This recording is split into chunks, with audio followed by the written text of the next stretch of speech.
caranya giat-giat untuk tetap istiqomah dalam ibadah, dalam kita menuntut ilmu.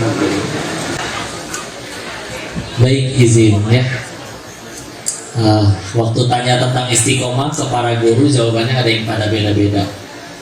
Kalau ke Ustadz Adi dibilang mesti tahu ilmunya, dalam artian contoh, oh amalan ini keutamaannya apa sih, kalau ditinggalkan apa sih, ya.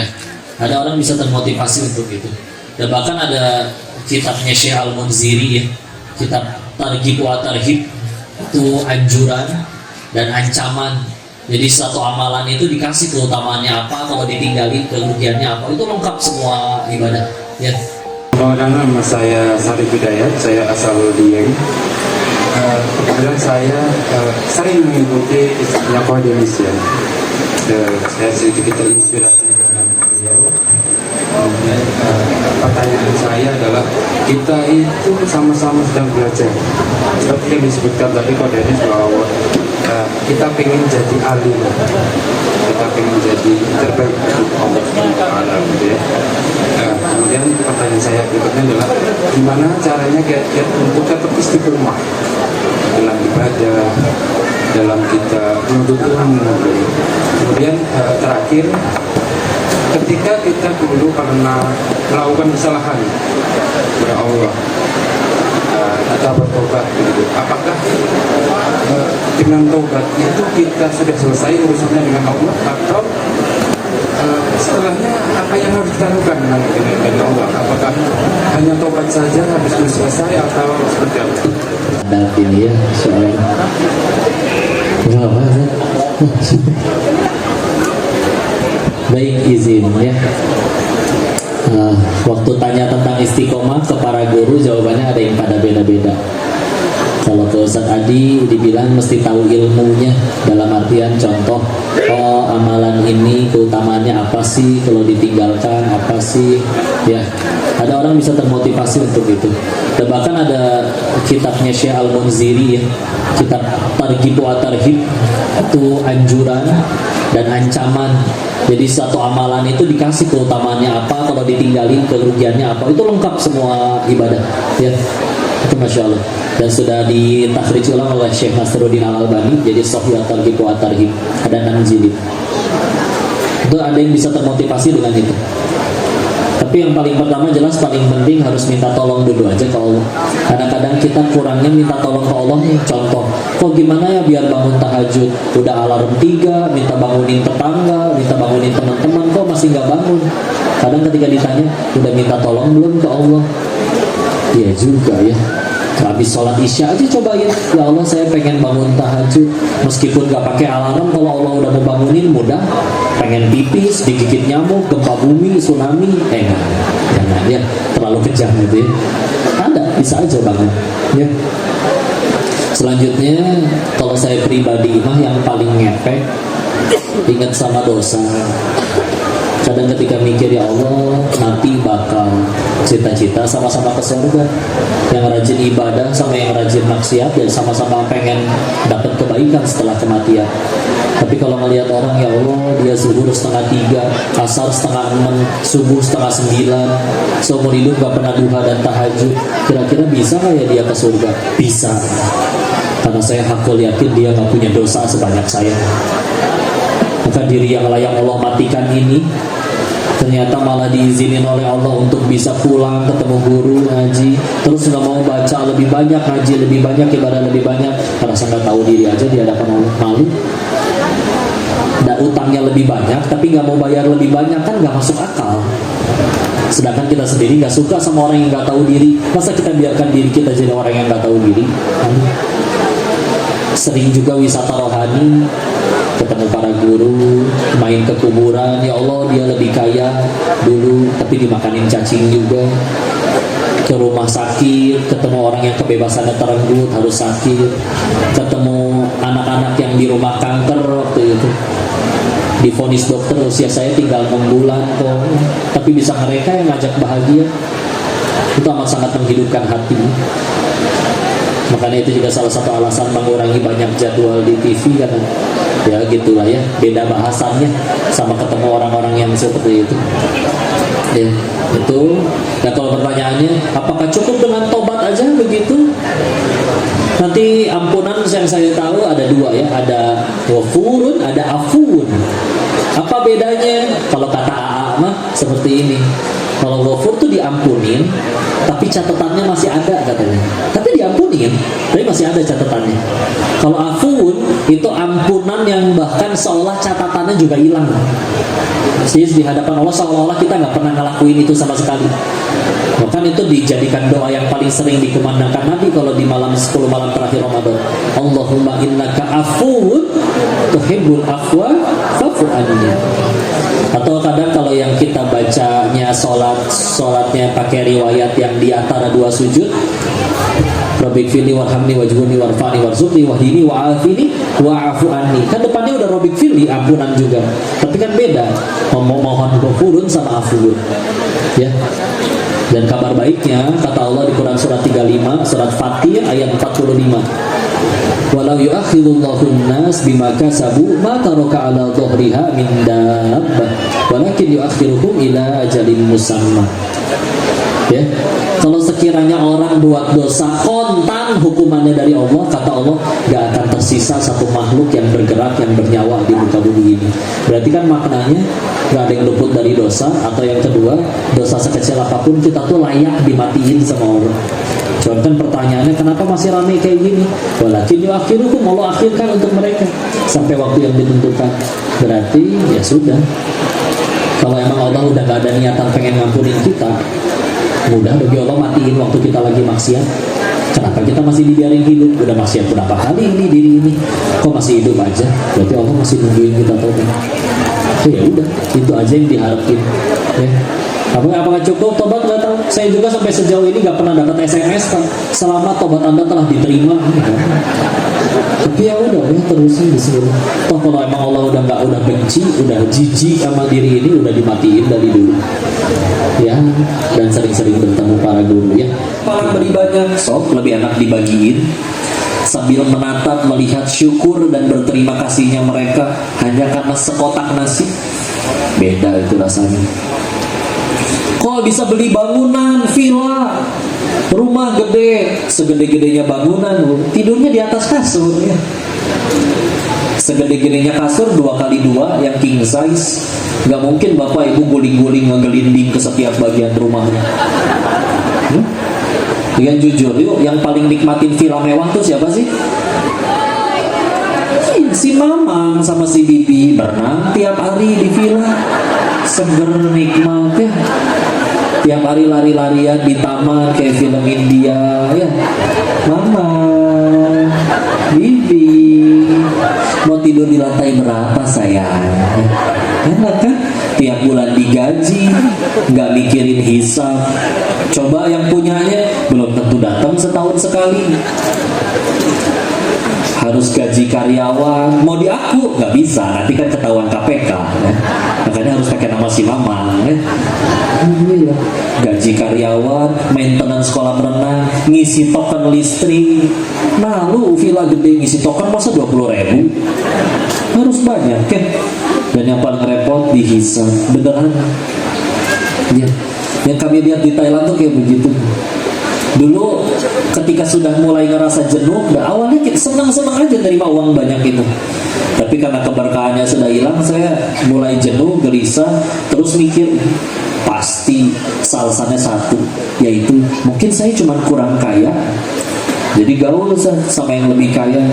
Karena kalau 80 juta sehari kan baru 2,4 miliar sebulan. Kalau di sana ada yang sebulan tuh bersih 8 miliar, 18 miliar, lebih gede-gede lah. Ya, ada pada kakak-kakaknya. Uang bukan masalah bagi mereka. Anak kita bosen, paling minta uang jajan pergi ke warung. Anak mereka bosen, ambil handphone, pesen tiket ke Singapura. Nggak bawa koper, beli baju di sana. Malas bawa-bawaan, pulang nggak bawa koper, bajunya ditinggal di sana. Padahal selembar kaos bisa 5 juta rupiah di sana itu. Kalau yang merek-merek bagus, ya. Pokoknya duit bukan masalah, ya. Tapi salah satu episode yang saya nggak bisa lupa itu abis ngebanggain anaknya kuliah di London, di Jerman. Mereka ngeliat abis bangga kayak gitu sambil makan di restoran mewah, wajahnya bisa tiba-tiba berubah ekspresinya pas ngeliat di seberang jalan di restoran tim tenda, kalau kayak kita mah pecel lele ya, angkringan, ngeliat ada seorang ibu lagi disuapin ini nih, jeruk sama anaknya. Udah dikupasin, serabut-serabut putihnya udah diambilin, dianterin ke mulut ibunya, dan tangan si anak udah standby di bawah mulut ibunya sebelum ibu itu ngelepehin, ngebuang bijinya. Dan wajah irinya, Bu, terlihat lebih iri daripada seperti misalkan orang yang hobi mobil, belum pernah beli mobil, tapi datang ke pameran mobil. Kan paling agak norak ya, wih mobil, foto sama pelek gitu ya, misal gitu kan.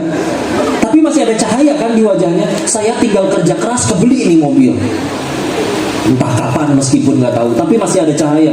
Si bos tadi yang penghasilannya nggak keukur, ngelihat itu putus asa. Saya tanya, kenapa kok tiba-tiba ekspresinya berubah?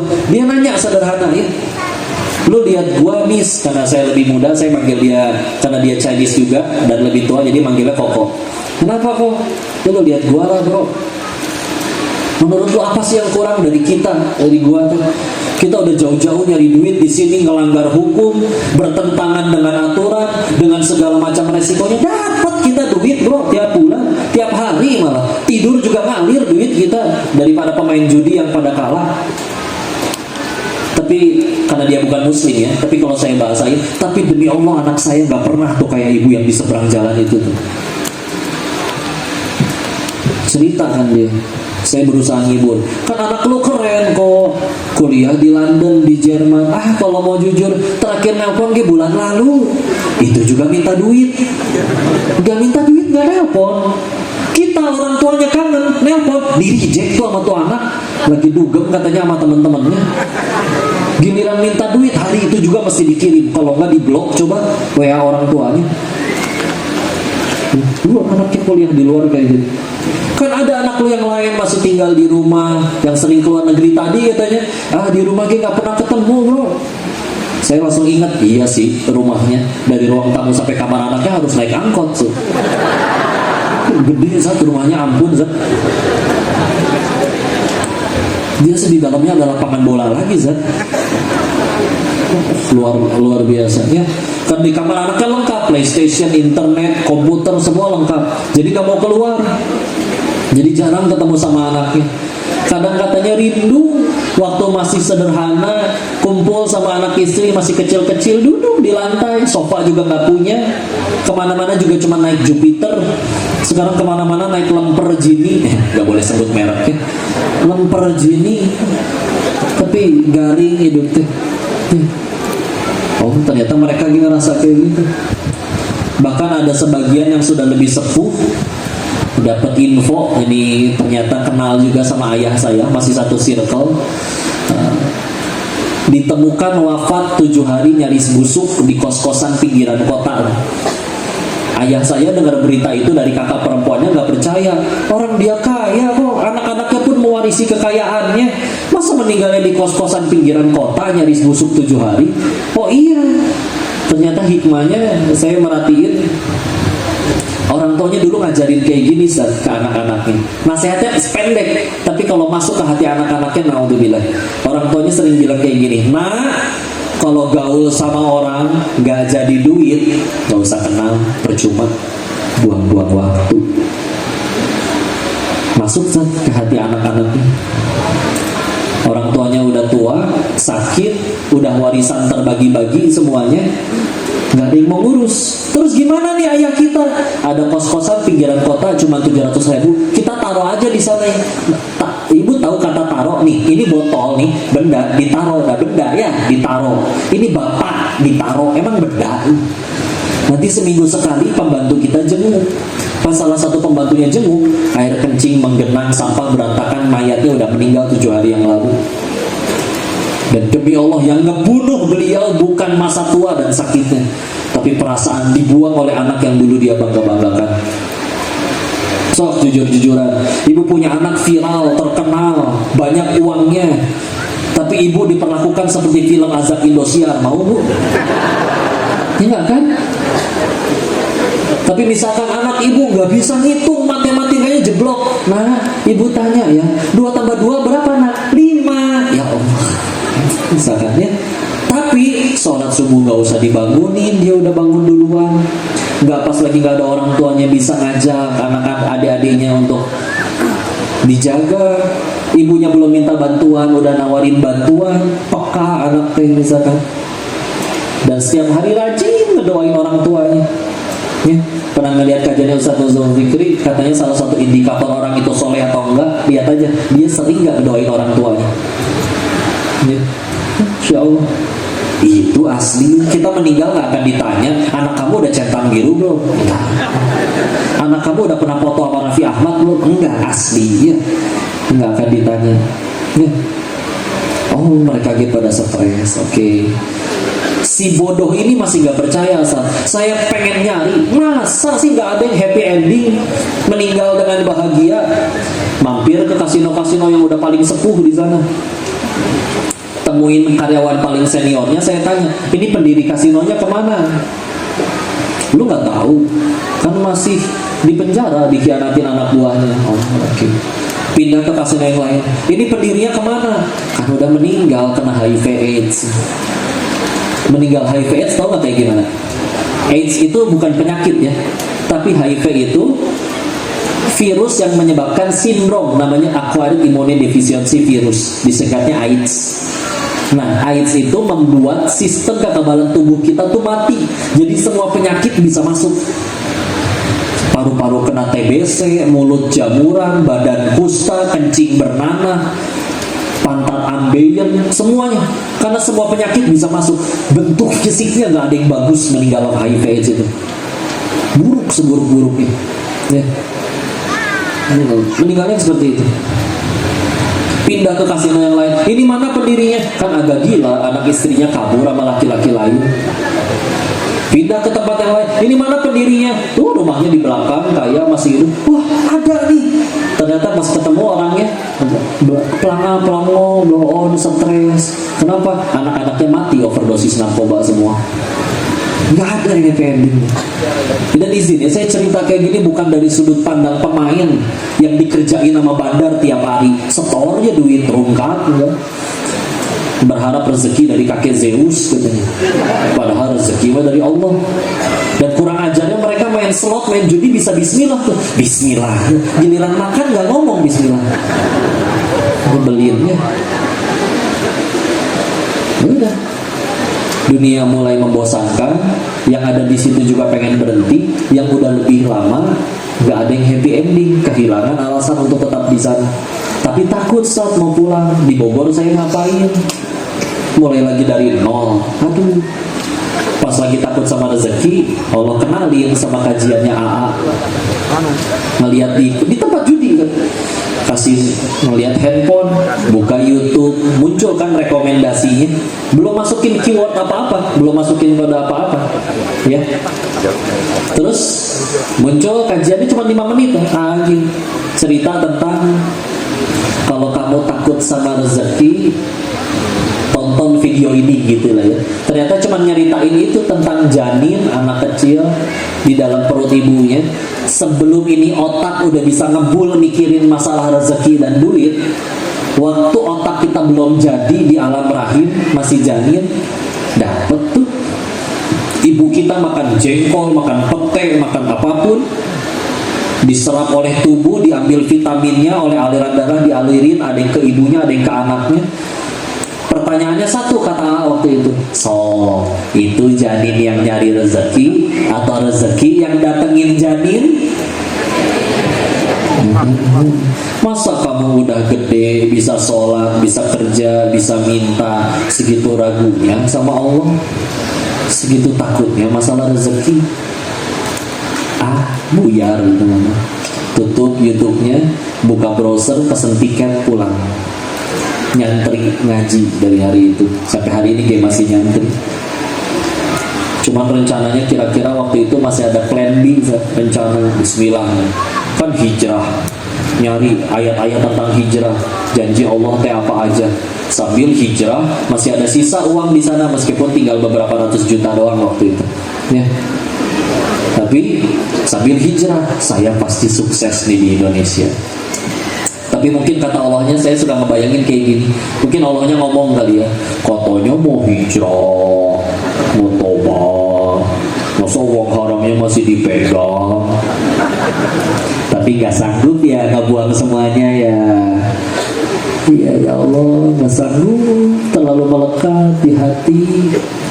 Tolong hamba ya Allah. Tenang, kata Allah yang mungkin akan kukirimkan bala bantuan. Jadi saya banyak ditolong orang. Siapa para penolongnya yang pada datang? Tukang tipu datang semua ya. Teman dari kecil ngajak bisnis, yuk nih proposalnya, coba lihat, lu cuma naruh duit segini, tiap bulan dapat duit, tinggal ongkang-ongkang kaki, menguntungkan bukan? Ya juga ya, ini pasti jawaban dari hijrahku. Invest weh. Hingga detik itu sampai detik ini batang hidungnya tidak terlihat sampai sekarang ya. Masih buron. Ada yang sama-sama jujur, bangkrut, dibikin sama Allah, nggak ada yang beli, nggak laku jualan teh. Akhirnya mulai lagi dari nol, habis ngambek lah. Katanya hijrah ditolong percuma, nonggeng, sujud, sholat, mana nih janji Allah? Jadi setelah ngaji baru iya juga ya. Ternyata pertolongan kan nggak sanggup ngebuangnya. Akhirnya sisa uang haramnya nggak ada yang kemakan gara-gara kejadian itu. Coba hijrah masih sambil makanin duit haram, repot. Meskipun kadang dengan sesuatu yang kita nggak suka, tapi ternyata kita menderita itu wajar karena kita sih bahagianya dari yang aku suka. Ternyata bahagia itu adanya pada apa yang Allah suka. So, jujur ya, ini logika wajar gini aja. Jawab sama-sama. Satu, apa kita semua punya keinginan? Punya, ya nggak?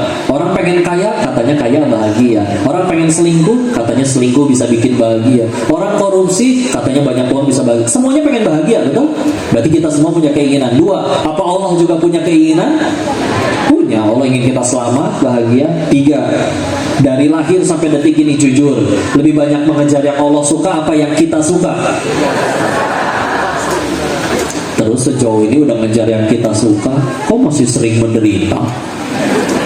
Kok masih suka ngeluh? Kita harus berapa kali patah hati dan kecewa lagi bahwa ternyata bahagia itu bukan pada apa yang kita suka, tapi pada apa yang Allah suka. Kita sih standar bahagianya so tahu, nentuin sendiri.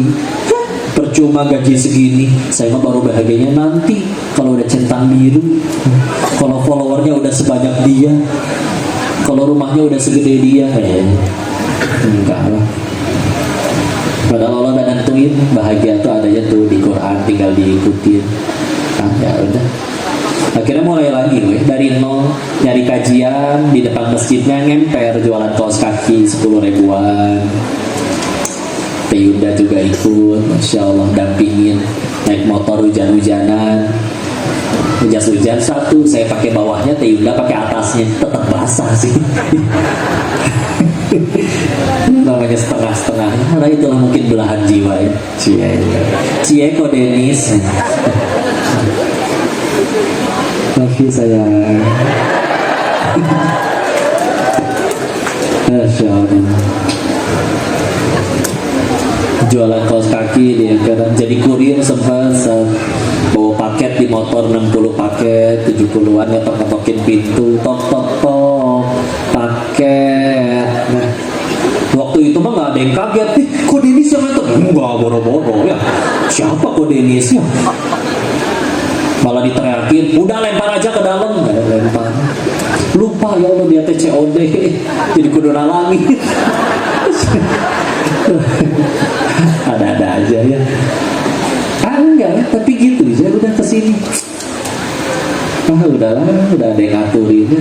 Kata Allah udah masih ada rezekinya terkapar di keranjang, nggak bisa apa-apa juga masuk rezeki lewat infus. Tundukkan hati dan kepala kita sejenak bermunajat sesama.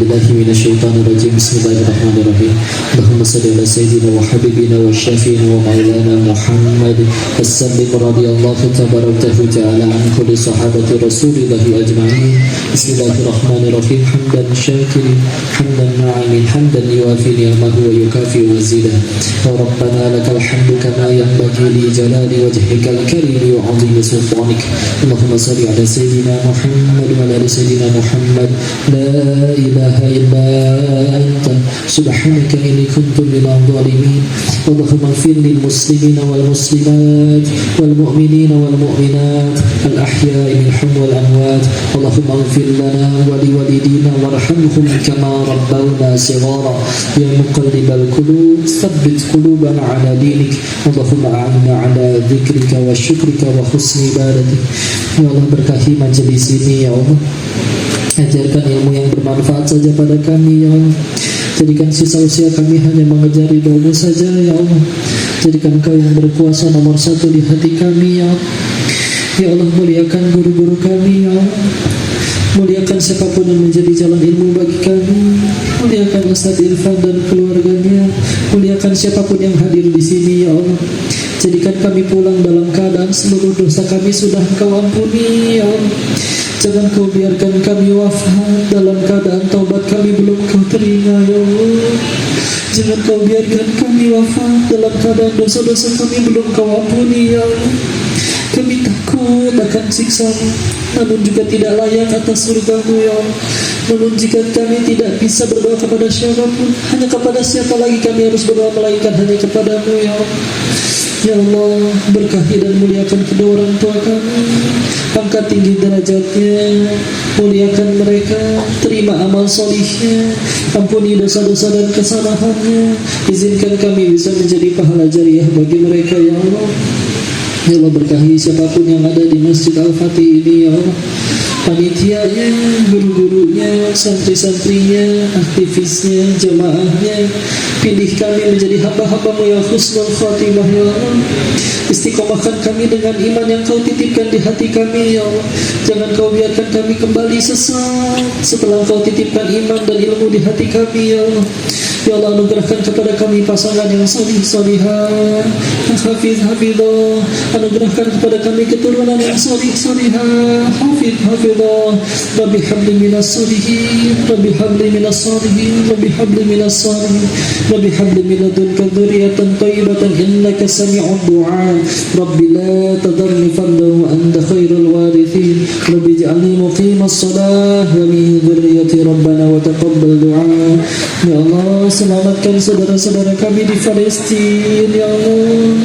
menangkan mereka di atas kezaliman dan penjajah ya Allah jadikan siapapun yang Kau takdirkan harus wafat syahid husnul khatimah anugerahkan surga tertinggi bagi mereka ya Allah kami iri dengan keimanan mereka ya Allah izinkan kami bisa berkumpul di surga dengan mereka-mereka ya Allah ya Allah izinkan kami istiqomah dan menjaga iman dari-Mu ya Allah Allahumma inna nas'aluka ridhaka wal jannah wa na'udzubika min sakhatika wan nar Allahumma inna nas'aluka husnul khatimah wa na'udzubika min su'il khatimah Rabbana atina fid dunya hasanah wa fil akhirati hasanah wa qina adzaban nar subhana rabbika rabbil izzati amma yasifun wa salamun alal mursalin walhamdulillahi rabbil alamin. Jazakumullah khairan jazaa. Semoga Allah merahmati kita semua. Kita bersaudara di dunia, kita bersaudara